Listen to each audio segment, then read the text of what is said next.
Hello नमस्कार दोस्तों, आपका स्वागत है 524 पर। देखिए, हाल ही में उत्तर प्रदेश सरकार द्वारा उत्तर प्रदेश पुलिस भर्ती निकली है, जो कि एक बहुत अच्छी बात है सभी विद्यार्थियों के लिए। इसमें डिप्लोमा के विद्यार्थी एलिजिबल हैं, तो इसी के ऊपर हम आपसे बात करेंगे और अंत तक बने रहिएगा, क्योंकि इसके अंदर बहुत सारे ऐसे महत्वपूर्ण पॉइंट हैं जिनके बारे में आपको जानना बहुत ज़रूरी है। और ये कंप्लीट पीडीएफ मैं आपको अपने टेलीग्राम चैनल के माध्यम से आपको अवेलेबल करा दूंगा, तो उसका लिंक आपको डिस्क्रिप्शन बॉक्स में मिल जाएगा। और डायरेक्ट आप भर्ती के लिए कहाँ से भरें उसका भी लिंक इसमें डाल दूंगा, आप वो भी देख सकते हैं। थोड़ी तबीयत में सुधार नहीं है, तो इस वजह से थोड़ा आवाज़ में आपको लग रहा होगा। तो आइए शुरू करते हैं। उत्तर प्रदेश सरकार की ये भर्ती है। देखिए, ये जो है ये पुलिस महानिदेशक उत्तर प्रदेश द्वारा अधिचयन पत्र संख्या 21/1/2021 में, मतलब ये समझ लीजिए पिछले साल इसके बारे में वैकेंसी निकलनी थी, पर ये थोड़ा लेट हो गई है। कोई बात नहीं, इलेक्शन सिर पर है तो वैकेंसी तो कॉमन सी बात है, अभी निकलनी थी। तो चलिए, हमें इससे क्या लेना, हमें तो वैकेंसी पर ध्यान देना है और अपने आप को सक्सेस करना है। इसमें बहुत अच्छी वैकेंसी है डिप्लोमा छात्रों के लिए, तो उसी के ऊपर हम बात करेंगे। तो देखिए, शुरू करते हैं यहीं से। जो प्रधान परिचालक और प्रधान परिचालक यांत्रिका है, इसके ऊपर ये वैकेंसी है। इसमें देखिए, अनारक्षित में 379 पोस्ट निकली है, EWS में 92, इसी तरह से नॉन क्रीमिलियर में 252, फिर SC में निकली है 195 और ST में निकली है 18। तो टोटल 936 वैकेंसी हो जाती हैं। इसी के साथ जब हम सीधी भर्ती द्वारा भेजे जाने वाले पदों पर करते हैं, यानी कि जो भूतपूर्व सैनिक हैं या फिर कोई महिला है या फिर स्वतंत्रता संग्राम सैनिक हैं जो पहले से ही किसी न किसी फील्ड में कार्य क्षेत्र पर हैं, उनकी भी वैकेंसी यहाँ पर देख लेते हैं। तो उसी में स्वतंत्रता संग्राम सेनानी की 18 दी गई है, 18 वैकेंसी हैं पदों पर। भूतपूर्व सैनिक की 46 और महिला की 186। इसी के साथ देखिए, चलते रहेंगे आगे। हम बात करेंगे अब कि इसमें फ़ीस कितनी रखी गई है। तो मैं आपको फ़ीस के बारे में बता दूं, इसमें चाहे कोई भी हो वैकेंसी, SC ST हो, जनरल हो या OBC हो, उसमें सभी के लिए 400 रुपये फ़ीस रखी गई है। तो इसके जैसे अभी हम देखेंगे, शुल्क के बारे में आगे इन्होंने बता भी दिया है। तो इसी के साथ देखिए, यहाँ पे आप देख पा रहे होंगे, ये यहाँ पे 400 रुपये इन्होंने वैकेंसी के रखे हैं। इस भर्ती प्रक्रिया हेतु सभी श्रेणी के अभ्यर्थियों के लिए आवेदन शुल्क 400 रुपये निर्धारित किया गया है। और ये बहुत अच्छी बात है कि इसमें सभी को एक समान इन्होंने माना है। ऐसा नहीं है कि SC ST के अलग है, OBC के अलग है, जनरल की अलग है, और ये अच्छी बात है, इसी तरह होना चाहिए। तो इसमें देख सकते हैं पंजीकरण आरंभ होने की तिथि जो 20/1/2022 है, और अंत कब हो जाएगा इसका पंजीकरण जो है रजिस्ट्रेशन, वो 28/2/2022 को ख़त्म हो जाएगा। इसी तरह से आवेदन शुल्क की हम बात करते हैं, तो आवेदन शुल्क भी 28/2 तक अंतिम रहेगा, और आवेदन पत्र संगठित करने की अंतिम तिथि भी 28/2 ही रहेगी। तो इसी के साथ जैसे कि आपने देखा कि 20 तारीख से शुरू हो जाएगा और 28/2 में सभी तरीके की प्रक्रिया इसकी ख़त्म हो जाएंगी। इसी के साथ आगे बढ़ेंगे। हमने कहा है आपसे एक एक टॉपिक पर बात करेंगे। इसी के साथ 2-3 वैकेंसी की वीडियो भी हाल ही में डली हैं, वो भी आप देख सकते हैं। BPSC की है, राजस्थान JEE की है। उसके बारे में देखिए, यहाँ पे राष्ट्रीयता में दिया गया है कि भारत की, ये आप देख पा रहे होंगे यहाँ पे, भारत का नागरिक हो। उसके बाद इन्होंने कहा है तिब्बत शरणार्थी भी हो सकते हैं, पर वो होंगे जो 1962 से पहले भारत के अंदर आ चुके होंगे, उसके बाद वाले एलिजिबल नहीं है। भारतीय मूल का ऐसा व्यक्ति हो जिसने भारत की स्थायी निवासी के अभिप्राय से पाकिस्तान, बर्मा, श्रीलंका या किसी पूर्व अफ्रीकी देश, कोन्या, यूनाइटेड रिपब्लिक, तंजानिया से प्रयोजन किया हो, ये सब भी क्या है इसके अंदर एलिजिबल है। इसी के बाद देखिए देखते हैं टिप्पणी यहाँ पर क्या इन्होंने दी है। नोट, टिप्पणी यानी कि नोट, ऐसे अभ्यर्थी जिसके मामले में, ये आप देख पा रहे होंगे, ये वाली मैं इसकी बात कर रहा हूँ, का प्रमाण पत्र आवश्यक हो किंतु वह ना तो जारी किया गया हो और ना देने से इनकार किया गया हो, किसी परीक्षा या साक्षात्कार में सम्मिलित किया जा सकता है और उसे इस शर्त पर अन्यतम रूप से नियुक्त किया जा सकता है कि आवश्यकता प्रमाण पत्र उसके द्वारा प्राप्त कर लिया जाए और उसके पक्ष में जारी कर दिया जाए। देखिए, ऐसा अभ्यर्थी जिसके मामले में किसी भी पत्र या प्रमाण पत्र आवश्यक हो, उसे क्या करना होगा, इसमें अपना प्रमाण पत्र लगाना होगा कि हाँ, मैं इस परीक्षा के लिए एलिजिबल हूँ और ये मेरा प्रमाण पत्र है कि इस कारणवश मैं इस परीक्षा के लिए एलिजिबल हूँ। अभी देखिए चलते हैं यहाँ पे शैक्षिक शैक्षिक अर्हता पे। देखिए भारत में विधि द्वारा स्थापित बोर्ड में electronics, telecommunication, electrical, computer science, information technology, instrumentation technology, mechanical engineering, इन सभी जो ये सभी फील्ड हैं ये इंजीनियरिंग से रिलेटेड वैकेंसी है। और डिप्लोमा के जो जिन्होंने 3 वर्ष का डिप्लोमा किया है या अथवा सरकार द्वारा समक्ष यानी कि इस डिप्लोमा के साथ का ही कोई इसी लेवल का कोई आपने कोर्स किया है तो वो लोग एलिजिबल है। खास करके अगर हम सीधी बात करें तो इसमें डिप्लोमा के स्टूडेंट्स ही केवल एलिजिबल हैं, अगर हम सीधी बात करें। ठीक है, तो अभी दोबारा एक बार बता देता हूँ मैं कौन कौन सी फील्ड के इसमें स्टूडेंट्स एलिजिबल हैं। इलेक्ट्रॉनिक्स के, टेलीकम्युनिकेशन इलेक्ट्रिकल के, कंप्यूटर साइंस के, इंफॉर्मेशन टेक्नोलॉजी के, इंस्ट्रूमेंटेशन टेक्नोलॉजी, मैकेनिकल इंजीनियरिंग, इन सभी के क्या हैं बच्चे एलिजिबल हैं। ठीक है, इसी के साथ देखिए अब आगे चलेंगे। और एक महत्वपूर्ण बात ये आप यहाँ पर पढ़ रहे होंगे, नोट आवेदन की अंतिम तिथि 28/2/2022। इसमें साफ साफ लिखा गया है कि 28/2/2022 तक आपके पास आपका डिप्लोमा होना चाहिए। यदि आप आपके पास वो नहीं है, आप अपेयरिंग में है या फिर एपियर्ड दिखा रहे हैं, तो इसका मतलब आप उस चीज़ के लिए एलिजिबल नहीं होंगे। आपको क्या करना है, 28/2 मतलब जब भी आप फॉर्म भर रहे हैं तब आपके पास आपके डिप्लोमा होना चाहिए। फिर इसके पास अधिमानी अर्हता, मतलब इन्होंने साथ में दिया है कि कुछ और भी आप डॉक्यूमेंट्स लगा सकते हैं, जैसे कि आप किसी राष्ट्रीय कैडेट कोर में है उसका भी प्रमाण पत्र है आपके पास। मतलब ये क्या है कि एडिशनल आपके पास क्या हो जाएगा, प्लस पॉइंट हो जाएगा अगर आपके पास ये सब चीज़ है। जैसे कि DOEACC का आपके पास या NIELT का ओ स्तर का प्रमाण पत्र हो, जो कि 1 साल का कोर्स होता है कंप्यूटर का, इसमें से कोई प्रमाण पत्र हो आपके पास, या फिर आप प्रदेशी सेना में न्यूनतम 2 वर्ष की अवधि की सेवा दे चुके हो, इस तरह का आपके पास कोई प्रमाण पत्र हो, या फिर राष्ट्रीय कैडेट कोर का भी प्रमाण पत्र प्राप्त हो आप, तो आपको ये क्या होगा, ये कोई मतलब मैंडेटरी नहीं है, पर अगर यदि आपके पास है तो आप इसको लगाइए, आपको इसका प्लस पॉइंट मिलेगा। उसके बारे में हम आगे आपके साथ डिस्कस करेंगे। आइए अब आयु पे आ जाते हैं, उम्र पे। तो भर्ती के लिए इन्होंने जो उम्र दी है वो न्यूनतम जो है कम से कम 20 वर्ष है और ज़्यादा से ज़्यादा 28 वर्ष है। इसी के साथ इन्होंने कुछ वो भी दी हैं कि कितना कितना आपको रिलैक्सेशन मिलेगा, तो उसके बारे में भी आगे हम विस्तार से चर्चा करेंगे। देखिए आप चैनल पर नए हैं तो लाइक शेयर सब्सक्राइब कीजिएगा, और देखिए मेहनत आपके साथ कर रहे हैं, आपको जानकारी प्राप्त करा रहे हैं, तो उम्मीद करते हैं कि आप भी सहायता करेंगे। एक अपना सब्सक्राइब दीजिएगा, लाइक कीजिएगा, कमेंट में बताइएगा कैसा लगा। कोई आपका क्वेश्चन है तो वो भी आप ज़रूर शेयर कीजिएगा, उसका भी आपको जल्द से जल्द निस्तारण किया जाएगा। आइए चलते हैं अब चरित्र के ऊपर। चरित्र तो आप इतनी अच्छी सेवा का नियुक्ति भर रहे हैं, रजिस्ट्रेशन कर रहे हैं, पेपर देने जा रहे हैं, तो चरित्र तो ऑब्वियस सी बात है आपका अच्छा ही होगा। तो चरित्र पे तो हम कोई आपसे ज़्यादा विचार विमर्श नहीं करेंगे। अभ्यर्थी का चरित्र ऐसा होना चाहिए कि सरकारी सेवा में सेवायोजन के सभी प्रकार से उपयुक्त हो। ये इन्होंने इसमें सिंपल सी बात लिखी है। किसी प्रकार का आपके ऊपर कोई कानूनी कार्रवाई नहीं होनी चाहिए, मतलब या फिर आप कोई ऐसा फ्रॉडबाजी नहीं की होनी चाहिए आपने कि जो आपको बाद में दिक्कत दे, तो इसी प्रकार का चरित्र आपका होना चाहिए। देखिए वैवाहिक की परिस्थिति में बात कर लेते हैं। देखिए वैवाहिक में इन्होंने कहा है कि ऐसा कोई भी व्यक्ति एलिजिबल नहीं होगा जो पहले से ही किसी के साथ विवाहित हो या फिर किसी के साथ विवाहित हो और उसके बाद भी उसकी कोई दूसरी पत्नी या फिर दूसरा कोई पति हो, तो ऐसा भी कोई व्यक्ति एलिजिबल नहीं होगा।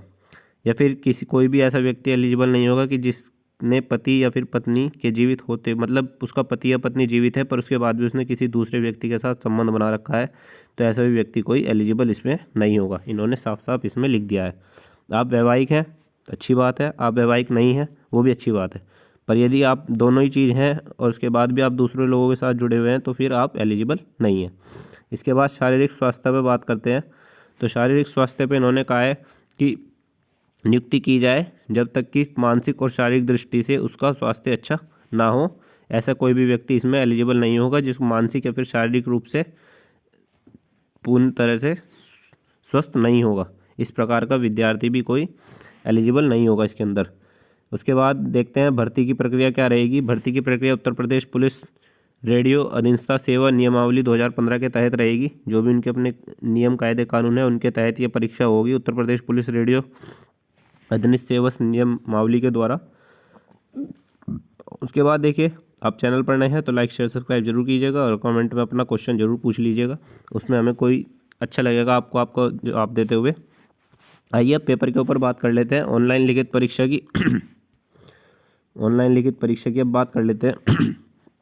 तो सामान्य हिंदी में इन्होंने 100 अंक का बताया है, विज्ञान और सामान्य ज्ञान में 100 अंकों का पेपर होगा।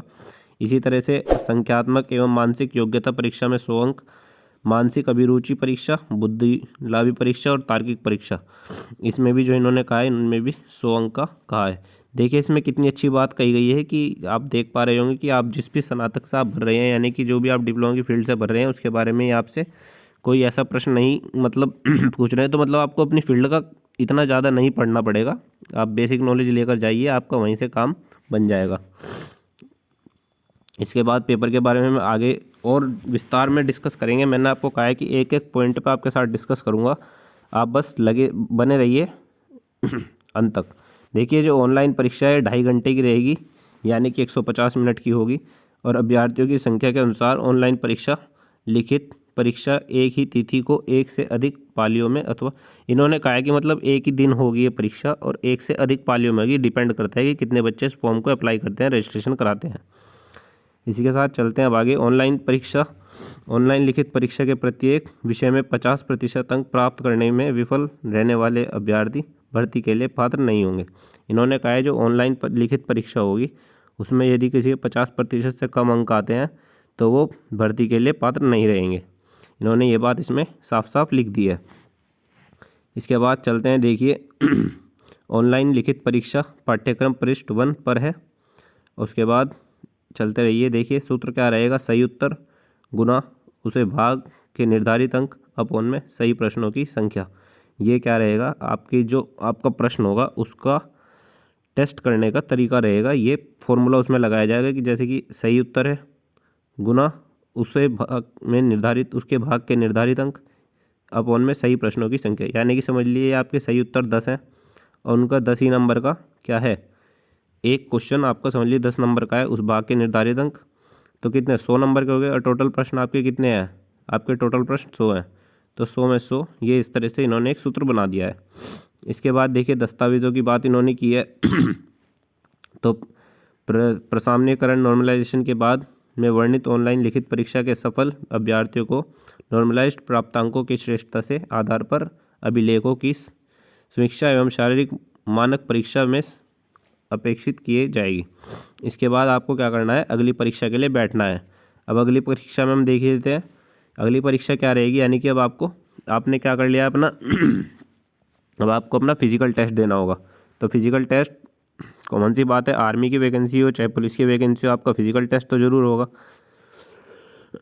तो फिजिकल टेस्ट में हम देख लेते हैं, आइए पुरुष अभ्यर्थियों के लिए शारीरिक मानक परीक्षा के मानक ऊंचाई देख लेते हैं। इसमें जो पुरुष है उसके लिए ऊंचाई का जो रहेगा 168 सेंटीमीटर रहेगा, और जो अनुसूचित जाति है यानी कि ST SC है उनके लिए 160 सेंटीमीटर रहेगी। ये उनकी हाइट के बारे में बताया गया है। इसी के बाद सीने की बात की है, जो पुरुष है उनका जो कम से कम होगा माप 79 सेंटीमीटर होगा बिना फूलने पर, और ज़्यादा से ज़्यादा 84 सेंटीमीटर होगा फूलने पर। इसी के साथ जो अनुसूचित जाति है उसके लिए 77 सेंटीमीटर रहेगा बिना फूलने पर, और 82 सेंटीमीटर रहेगा फूलने पर।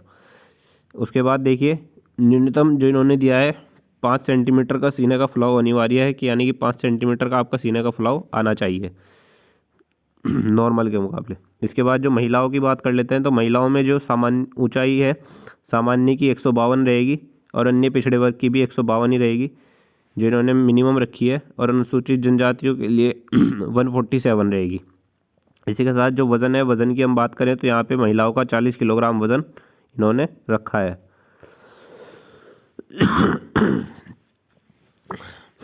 अब देखिए आगे चलते हैं। इसके साथ जो शारीरिक दक्षता की बात करी है, इन्होंने कहा है कि जो दौड़ है, दौड़ की जो बात करी है वो यहाँ पे ये करी है कि सॉरी देखिए जो दौड़ है यहाँ पे पुरुष अभ्यर्थियों के लिए 4.8 किलोमीटर दौड़ना है कितनी देर में, 28 मिनट के अंदर, और महिलाओं के लिए दौड़ना है कितना 2.4 किलोमीटर कितनी देर में, 16 मिनट में। लड़कों के लिए 4.8 किलोमीटर कितनी देर में, 28 मिनट में, और लड़कियों के लिए 2.4 किलोमीटर यानी कि लगभग 2.5 किलोमीटर 16 मिनट में। तो काफ़ी अच्छा समय इन्होंने दिया है। अगर कोई डेली मेहनत करता है तो वो आराम से इस दौड़ को क्लियर कर सकता है। इसके बाद चलते हैं, देखिए टिप्पणी यहाँ पर क्या बताई गई है। नोट: लिखित परीक्षा, अभिलेखों की संवेक्षा एवं शारीरिक मानक परीक्षा तथा शारीरिक दक्षता परीक्षा की तिथि व समय की सूचना यथा समय अधिसूचित की जाएगी। यानी कि ये आपको बता दी जाएगी। जैसे कि अभी कोविड का चल रहा है तो कोविड को देखते हुए इसकी अभी कोई डेट रिलीज़ नहीं की है, पर ये आपको समय से जल्द बता दी जाएगी जैसी भी व्यवस्था बनेगी। इसके बाद देखिए चलते हैं चिकित्सक परीक्षण, यानी कि फिर आपका मेडिकल टेस्ट होगा। मेडिकल टेस्ट में जो भी उनकी रहती है वो उस चीज़ को देखा जाएगा और आपको उसी हिसाब से नंबर मिलेंगे। देखिए अब यहाँ पे हम बात करते हैं कि क्या क्या कंडीशंस रह सकती है। यदि आप दो व्यक्ति ऐसे हैं कि जो मतलब सेम अंक पा रहे हैं, तो सेम अंक पाने के बाद उनको किस प्रकार से वैकेंसी में रखा जाएगा उसके ऊपर हम बात करेंगे। तो देखिए जो ऐसे अभ्यर्थी हैं, जैसे अधिमान्यता प्रदान की जाएगी जो प्रस्तर 3.3 से में अंकित अधिमानी आहत के क्रम के अनुसार कोई अधिमानी आहत रखते हों। ठीक है। उसके बाद जैसे कोई उपयुक्त दो फिर भी कोई ऐसे बच्चे हैं कि फिर भी उनके नंबर सेम बन रहे हैं, तो उसमें क्या रखा जाएगा, जो अधिक आयु वाला व्यक्ति होगा, बच्चा होगा, उस बच्चे को पहले ऊपर रखा जाएगा। उसके बाद भी यदि कोई दो व्यक्ति ऐसे बन रहे हो कि मतलब उनके अंक सेम बन रहे हैं, तो फिर उनके हाई स्कूल में जो नंबर आए थे उसमें जो उनके नंबर टैली होंगे उसकी जो परसेंटेज बन रही होगी उसमें जिसकी परसेंटेज ज़्यादा होगी फिर उसे ऊपर रखा जाएगा। तो इस प्रकार से इन्होंने चयन की प्रस्तावली बताई है। इसके बाद जो है हम चिकित्सा परीक्षण की बात करें तो चयन सूची में स्थान रखने वाले अभ्यर्थियों को नियुक्त पदाधिकारी द्वारा फिर इन्हें उसके बाद क्या करा जाएगा, सारी फॉर्मेलिटी जो ऊपर की थी, पेपर हो गया, उसके बाद आपका फिजिकल टेस्ट हो गया, उसके बाद आपको क्या कर दिया जाएगा, जो चिकित्सक परीक्षा में आपको किसी भी जो भी उनका पुलिस का अपना मेडिकल ऑफिस होगा वहाँ पे उनको भेजा जाएगा और वहाँ पे उनका चिकित्सा परीक्षण होगा। चरित्र स्थापन के बारे में आपको बता देते कि नियुक्ति पत्र जारी किए जाने से पूर्व अभ्यर्थियों को परीक्षण के लिए भेजा जाएगा। जाने से पूर्व नियुक्त पदाधिकारी के परीक्षण में अधीन चरित्र स्थापन का कार्य पूर्ण करा जाएगा। किसी अभ्यर्थी के चरित्र स्थापन के दौरान यदि वो नहीं अनुकूल पाया जाता है तो उसे वहाँ पे क्या कर दिया जाएगा, उसकी फॉर्म को वहीं के वहीं रिजेक्ट कर दिया जाएगा। देखिए अब आरक्षण आयु सीमा वर्टिकल में हम देखेंगे। देखिए जो अनुसूचित जाति है अनरिजर्व्ड है 21 वर्ष की है, 5 साल का इन्हें छूट दी जाएगी। उसके बाद जो अनुसूचित जाति है जनजाति है उसे कितनी दी जाएगी, उसे भी 5 साल की छूट दी जाएगी। उसके बाद जो अन्य पिछड़ा वर्ग है उसे 5 साल की छूट दी जाएगी। इसके साथ आर्थिक रूप से कमजोर वर्ग उसे कोई छूट यहाँ पर नहीं दे रहे हैं। आइए ऐसे ही देखते हैं स्वतंत्र संग्राम में, इनमें भी इन्हें कोई छूट नहीं मिलेगी। जो भूतपूर्व सैनिक है उन्हें 3 वर्ष की छूट मिलेगी, पर उन्हें जो साथ में आप देख रहे होंगे यहाँ पे कुछ दस्तावेज हैं जो उन्हें साथ में दिखाने होंगे। अगर ये दस्तावेज वो नहीं लगाते हैं तो उन्हें फिर इसमें छूट नहीं मिलेगी। और इसमें जैसे कि आपको बता दें क्या क्या लगाना होगा, जैसे कि एक एग्जाम्पल हम लेते हैं, अनुसूचित जनजाति है उसमें प्रमाण पत्र पर आपको जाति प्रमाण पत्र प्रारूप लगाना होगा। और ये कौन देगा, ये या तो जिलाधिकारी देंगे या अतिरिक्त जिलाधिकारी या सिटी मजिस्ट्रेट या प्रांगण मजिस्ट्रेट, तहसीलदार, इस प्रकार से जो भी उच्च स्तरीय एक डिस्ट्रिक्ट में जिला अधिकारी होते हैं वही आपको ये चीज़ क्या कर सकते हैं, अब दे सकते हैं। इन्हीं के साइन उस पर चलेंगे। तो आप अगर किसी भी आयु छूट अपनी लगवाना चाहते हैं तो इसी प्रकार से आप लगवा सकते हैं। ये आपको PDF दे दी जाएगी, आप PDF में से देख लें कि आप कौन सी जनजाति में आते हैं और उसके बाद आप किस किस अधिकारी से अपना ये जाति प्रमाण पत्र पा सकते हैं। आइए अब चलते हैं आगे। इसके बाद जैसे कि यदि अनुसूचित जनजाति या जनजाति की कोई स्त्री किसी स्वर्ण पुरुष से विवाह करती है तो उसे विवाह के उपरांत भी पूर्व में अनुमान्य आरक्षण मिलता रहेगा। देखिए इन्होंने कहा है कि यदि कोई ऐसी महिला है जो सामान्य वर्ग के व्यक्ति से शादी कर लेती है पर वो ST या SC से आती है, OBC से आती है, तो उसे शादी के बाद भी वही छूट मिलेंगी जो छूट उसे पहले मिल रही थी। या फिर यदि कोई स्वर्ण स्त्री किसी अनुसूचित जनजाति, मतलब अगर कोई जनरल की महिला है वो किसी SC ST के पुरुष से शादी कर लेती है OBC के, तो उसे आरक्षण व्यवस्था के अंतर्गत लाभ अनुमान्य नहीं होगा, यानी कि वो फिर भी जनरल में ही काउंट होगी। ठीक है, इसके बाद देखिए चलते रहिए आगे। इसमें कुछ ऐसा कुछ खास अब नहीं दिया है, इन्होंने अपनी अपनी सारी बातें लिखी हैं कि किन किन के अंतर्गत आपको वैकेंसी के अंदर लिया जाएगा, क्या क्या दावेदारी रहेंगी, ये सब चीज़ों के बारे में बात करी है। आपको नो ऑब्जेक्शन सर्टिफिकेट लगाना होगा। अगर आप किसी कार्य या राज्य सरकार के अंदर आप कार्यरत हैं तो वहाँ से कि हम पेपर देने जा रहे हैं, या फिर आप हमारे विभाग को इस पेपर से कोई दिक्कत नहीं है, इस प्रकार का आपको एक नो ऑब्जेक्शन सर्टिफिकेट लगाना होगा। इसके बाद जैसे कि अभी आपको बता दिया था कि ऑनलाइन आवेदन करते समय अभ्यर्थियों के पास क्या क्या चीज़ होनी चाहिए, जैसे कि शैक्षिक अर्हता यानी कि जो पूछा गया है, डिप्लोमा जो मांगा गया है वो होना चाहिए आपके पास। उसके पास अधिमानी अर्हता संबंधित अभिलेखा होनी चाहिए, यानी कि DOA से NILIT, मतलब ये जो है ये यदि कोई हो तो से अर्थात है कि मतलब आपके पास है तो अच्छी बात है, इसका आपको प्लस पॉइंट मिलेगा, और नहीं है तो कोई दिक्कत नहीं है, आप भर सकते हैं फॉर्म। आरक्षण या अधिकतम आयु सीमा में छूट के लिए आपको क्या करना होगा, मूल निवास प्रमाण पत्र लगाना होगा और अपना जाति प्रमाण पत्र लगाना होगा, तभी आपको वो छूट मिल पाएंगी। देखिए, अनुसूचित जाति रूप है, जनजाति का श्रेणी जाति प्रमाण पत्र लगाना होगा। स्वतंत्रता सेनानी संग्राम सेनानी है तो उन्हें भी अपना कोई प्रमाण पत्र लगाना होगा। क्या भूतपूर्व सैनिक हैं या सेवा मुक्ति प्रमाण पत्र आपको लगाना होगा। नो ऑब्जेक्शन सर्टिफिकेट, आयु में छूट चाहने वाले को उत्तर प्रदेश राज्य के कार्यरत कर्मचारियों द्वारा प्रस्तुत किए जाने वाला प्रमाण पत्र लगाना होगा।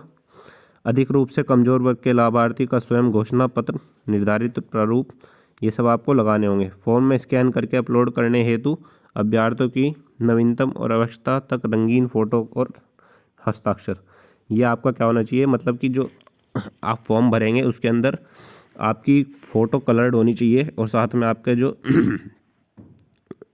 क्या कहते हैं सिग्नेचर हैं वो भी आपके प्रॉपर होने चाहिए फॉर्म में अपलोड करने के समय पर। ऐसा नहीं है कि आप फॉर्म भर रहे हैं और उसी टाइम आप अपना भरवाने जा रहे हैं, खींचने जा रहे हैं, तो उससे क्या होगा, आपको फॉर्म भरने में समस्या आएगी। ऑनलाइन आवेदन की प्रक्रिया आप डायरेक्ट वेबसाइट पे जा सकते हैं, ये वेबसाइट का लिंक मैं आपको प्रोवाइड करा दूंगा। ये जो वेबसाइट है, इस वेबसाइट पे आप जाके क्या कर सकते हैं, डायरेक्ट आप अपना फॉर्म भर सकते हैं, और फॉर्म ये ओपन हो चुका है, आप भर सकते हैं इसको प्रॉपर तरीके से। आप चैनल पर नए हैं तो लाइक शेयर सब्सक्राइब जरूर कीजिएगा, और कमेंट सेक्शन में अपना कोई भी प्रश्न हो हमारे से ज़रूर पूछिएगा, हमें अच्छा लगेगा आपको आपके प्रश्न का जवाब देते हुए। और चैनल को सब्सक्राइब जरूर कीजिएगा, अपने दोस्तों के साथ साझा कीजिएगा। इसी के बाद अब हम आपसे बात करेंगे चलिए आइए, हमने सभी चीज़ों पे आपसे विचार विमर्श कर लिया, आइए अब इसका सिलेबस देख लेते हैं। तो सिलेबस पे जैसे कि हमने बताया था 4 पेपर होंगे, सामान्य हिंदी, विज्ञान, सामान्य ज्ञान। 4 पेपर का मतलब है कि 4 सेक्शन में शायद डिवाइड रहेगा। सामान्य हिंदी, विज्ञान, सामान्य ज्ञान, संख्यात्मक एवं मानसिक योग्यता परीक्षा, मानसिक अभिरुचि परीक्षा, बल बुद्धि परीक्षा, तार्किक परीक्षा। देखिए, अधिकतम अंक सभी के 100 इन्होंने आवंटित करे हैं कि 100 नंबर का सामान्य हिंदी रहेगा, 100 नंबर का विज्ञान सामान्य ज्ञान रहेगा, संख्यात्मक एवं मानसिक योग्यता 100 नंबर की रहेगी, और मानसिक अभिरुचि परीक्षा, बुद्धि लाभी परीक्षा और तार्किक परीक्षा ये भी 100 नंबर की रहेगी। इसके बाद इन्होंने हिंदी में बता दिया है कि हिंदी में बहुत बेसिक सी हिंदी रहेगी, 10वीं बेस की हिंदी रहेगी। आप 10वीं लेवल तक की प्रॉपर हिंदी पढ़ के जाएँ तो उससे भी आपका ये पेपर प्रॉपर तरीके से निकल जाएगा। इसके बारे में मैं आपको पूरी इसकी ये PDF शेयर कर दूंगा, आप वहाँ से जाकर इस PDF को देख सकते हैं और अपना फॉर्म फिल कर सकते हैं। क्योंकि देखिए, अभी एक एक चीज़ हम यहाँ पे पढ़ेंगे तो उसमें समय बहुत लग जाएगा और आप भी शायद थोड़े समय में बोर हो जाएंगे। ये आप देख लेंगे, ये हिंदी का है, ये हिंदी का है। इसके बाद ये फिर यहाँ पे जनरल नॉलेज का आ जाता है। जनरल नॉलेज के बाद ये सामान्य ज्ञान जनरल नॉलेज का ही आ जाता है दोबारा से। उसके बाद फिर ये न्यूमेरिक एबिलिटी और numerical and mental ability maths का पेपर आ जाता है तीसरा। उसके बाद देखिए, बिल्कुल सिंपल सी चीज़ें हैं इसमें, 10वीं लेवल की चीज़ें हैं, कोई हार्ड एंड टफ चीज़ें नहीं है। उसके साथ फिर मेंटल एबिलिटी का पेपर आ जाता है, फिर इसी के साथ मेंटल एप्टीट्यूड टेस्ट और रीजनिंग का पेपर आ जाता है, फिर IQ टेस्ट आपका, बुद्धावली टेस्ट, फिर एक रीजनिंग टेस्ट, मतलब ये सब इन्होंने दिए हैं। तो इसी के बाद ये इन्होंने कुछ फॉर्म दिए हैं, आप ये फॉर्म निकलवाएं। जैसे कि आप उत्तर प्रदेश अन्य पिछड़े वर्ग में हैं तो आप अपना फॉर्म भरें कि मैं इस तरह से हूँ, और अपना नाम भरें और तहसीलदार से या फिर जिलाधिकारी से अपने इस पर साइन करवा लें ताकि वो आपको वेरीफाई कर दें। इसके बाद इन्होंने अनुसूचित जाति के लिए प्रमाण पत्र दिया है, ये आप निकलवा के भरवा सकते हैं। यही फॉर्मेट आपको लगाना है, ऐसा नहीं है कि आप अपनी मर्ज़ी से कुछ भी लिख के और छपवा के और लगा दें। ठीक है, ये निकलवा लें जो भी हैं बच्चे। फिर उत्तर प्रदेश के स्वतंत्रता सेनानी संग्राम के लिए भी यही दिया है इन्होंने, आप ये भी जिलाधिकारी की सील लगेगी इस पर। फिर राजधानी सेवाओं में कार्यरत जो है बच्चे, उनके लिए भी ये वैकेंसी दी गई है। उसके बाद फिर अधिक रूप से कमज़ोर वर्ग के बच्चों के लिए भी दी गई है। मतलब ये सभी फॉर्म लास्ट में इन्होंने दिया है, आप जिस भी उससे बिलोंग करते हैं आप भरें और भरने के बाद अपना जिलाधिकारी से उस पर मोहर लगवा लें और उसे आप फिल कर दें, ताकि आपको जो भी छूट है वो आपको इसमें फॉर्म में मिल जाए। आशा करता हूँ कि आपको इस वैकेंसी के बारे में काफ़ी जानकारी यहाँ से मिल गई होगी। कुछ आपको लग रहा हो कि आप और कुछ जानना चाहते हैं तो आप इसके बारे में भी हमारे से डायरेक्ट कमेंट के थ्रू पूछ सकते हैं, हम आपके उत्तर देते हुए आपको अच्छा लगेगा। बहुत बहुत धन्यवाद। जय हिंद, स्वस्थ रहिए, सुरक्षित रहिए। जय हिंद।